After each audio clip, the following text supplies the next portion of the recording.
Some people define courage as something like a willingness to act in spite of being scared. And that is a useful definition. It can get you started on the topic.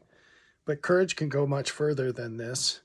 And one way I like to think of the next step is what you're willing to do, knowing full well what it's going to cost.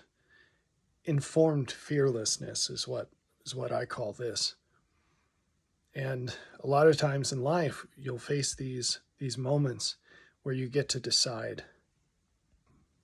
It's easy to be fearless if you're a fool, but the more you know, the more courage costs.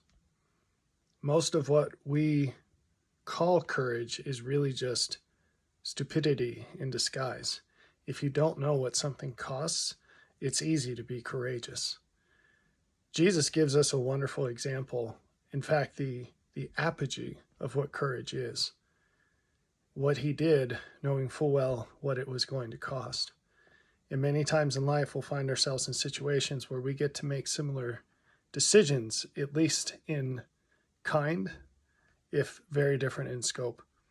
I want to share a brief story of one such situation that I had not too long ago. We have a few dogs, and they're larger dogs, they're strong dogs, and they're kind of wild. They're huskies. And we had picked up a dog that was a rescue, and she wasn't really acclimated to people, and we were trying to get her integrated into our little dog pack that we have. And essentially something went wrong, and she got shocked on our electric fence, and she started freaking out. And she was biting and she was barking, and she didn't understand what was shocking her, so she kept getting shocked by the fence. And so I ran over there and picked her up. And I wasn't really thinking until that point, but after I picked her up, I realized that she's going to bite me. She was just flailing around. And one of the reasons I picked her up is because all the other dogs had run up and they just started fighting each other because no one understood what was going on. The other dogs thought that she was attacking them, and really she thought the fence was attacking her, and there were just teeth and tails everywhere. So I picked up this dog to protect her so that she wouldn't get bit many times by the other dogs. And in doing that, it's like the whole world slowed down, and I knew I had a choice. Either throw this dog to the wolves or let her bite me. And I decided to just let her bite me. And so in slow motion, as I was trying to protect her from the other dogs with my feet, she bit my arm and she bit my hands very deeply several times. And I finally got her separated from the other dogs and calm enough to set her down. And there's just blood everywhere.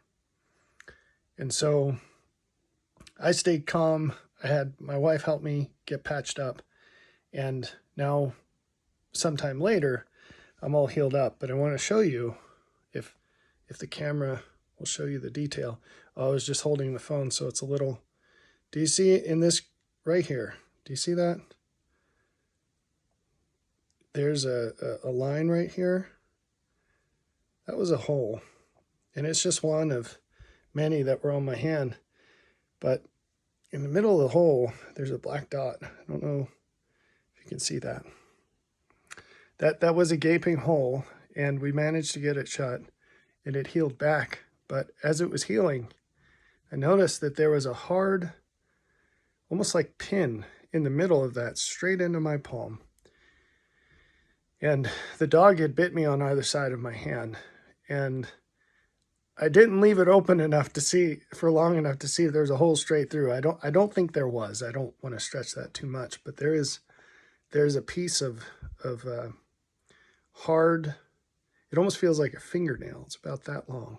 It's a pin, and it's in my wrist, my hand right there. And I feel it every single time I'm holding something, I squeeze something. It does not feel nice.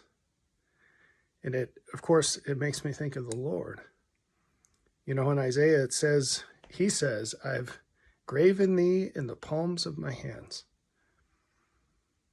And the suffering that he chose to undertake for us, it was informed fearlessness.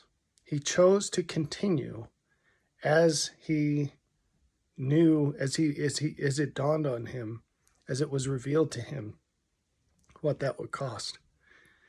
And that was, you can look at the many times that sort of thing happened in his life, and each time he chose to keep going and to do it anyway. There's tremendous power when we can recognize these opportunities to help others or to be better than we were, so that we were enabled to help others more than we could. And many times it's going to hurt. It's going to hurt us very badly. But we have to choose to prefer the benefit of others over our own. It's very important. If we want to follow his example, we will find many opportunities to do this.